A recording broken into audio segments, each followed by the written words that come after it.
Et puis il y a toutefois un Français qui n'est pas dupe de toutes ces manœuvres. David Van Emmelerijk, il s'était fait connaître avec son slogan « Hollande dégage ». Et alors que son vœu est en passe d'être exaucé, son combat continue avec le poulain de l'Élysée, Emmanuel Macron.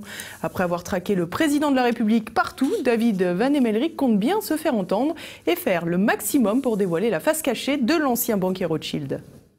David Van Emmelerijk, bonjour. On vous connaît pour l'opération Hollande dégage. Ça y est, vous allez enfin obtenir gain de cause. Hollande va dégager. Hollande va partir. On peut s'en réjouir. Mais derrière Hollande, on a des lobbies. Les lobbies de la GPA, les lobbies de l'argent, les lobbies de la haute finance. Et ces lobbies, qui sont vraiment la source des idées néfastes pour la France, ces lobbies, ils ont trouvé un remplaçant. Ils ont fait leurs interviews et ils ont trouvé un jeune premier avec une belle gueule, un CV immaculé à leurs yeux, qu'on peut présenter comme un homme neuf, mais qui est tout sauf un homme neuf, qui est un pur produit de chez Rothschild, Monsieur Macron. Donc Macron, c'est le fils politique de Hollande. Hollande l'a dit dans ses confidences. Eh bien, moi, je veux pas de Hollande 2. Et donc, aujourd'hui, c'est encore plus urgent que jamais de se mobiliser contre Macron. Alors, vous avez déjà commencé à mettre en place certaines initiatives, notamment une pétition. Est-ce que vous pouvez nous en dire plus? Oui, la pétition que nous adressons au procureur de Paris, c'est déjà 25 000 signatures.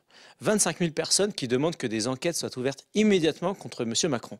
On ne voit pas pourquoi M. Macron serait protégé. Pourquoi il n'y aurait pas d'enquête sur les scandales de Macron à Las Vegas, 380 000 € d'argent public pour sa pré-campagne.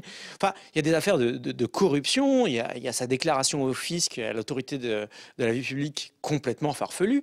Et M. Macron semble protégé. On veut que les citoyens soient égaux devant la loi. Personne ne doit être protégé par le système et surtout pas le candidat du système, M. Macron. Alors le candidat du système, mais aussi le candidat des médias.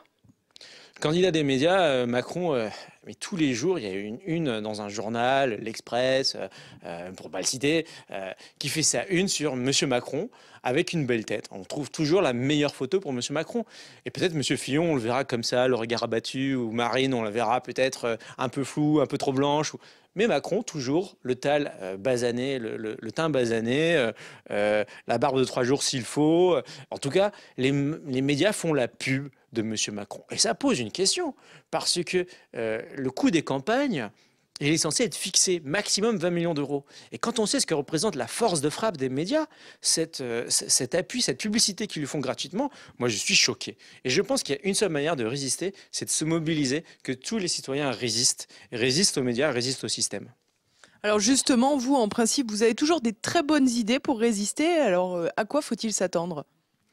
Alors, on ne va pas dire toutes nos opérations parce que certaines doivent rester secrètes jusqu'au dernier moment. Mais on peut déjà dire une chose, c'est que toutes les actions visent à encourager la population. Parce que le combat, c'est un combat de motivation. Si on reste chez soi le jour venu de l'élection parce qu'on n'est pas très content de son candidat, parce qu'on ne sait pas trop pour qui voter ou parce qu'on se démotive, on a perdu. Et ça va se jouer à quelques dizaines de milliers de voix, quelques centaines de milliers de voix le premier tour. On a 30 jours pour mobiliser. On a 30 jours pour se motiver. Donc, toutes les actions, il y aura des collages d'autocollants qui sont... on propose des autocollants sur notre site avec Macron dégage, tout simplement. On propose des pétitions. Les pétitions, c'est un geste simple. Envoyer une dizaine de mails à ses amis. Et tout de suite, on est motivé. Mais on peut aller un cran au-delà. On a 30 jours pour aller chercher nos grands-mères, nos parents, nos amis, pour qu'ils aillent voter.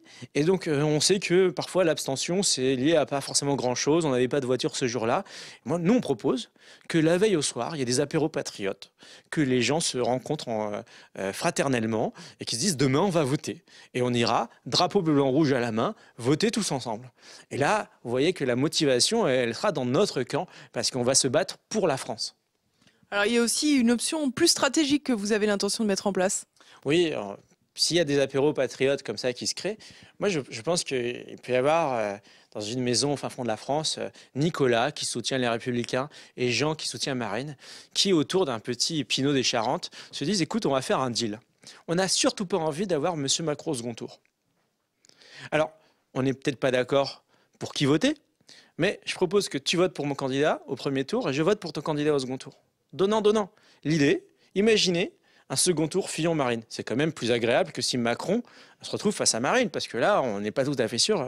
Donc, Jean va dire à Nicolas, écoute, ok, je vais voter Fillon, je l'aime pas, mais je vais voter pour lui au premier tour. mais toi, tu me donnes ta voix pour Marine au second tour. Et imaginez qu'il y ait une dizaine de milliers de voix comme ça aussi de gagner par un vote plus qu'utile, un vote très utile, un vote stratégique. Et ben c'est ça de gagner.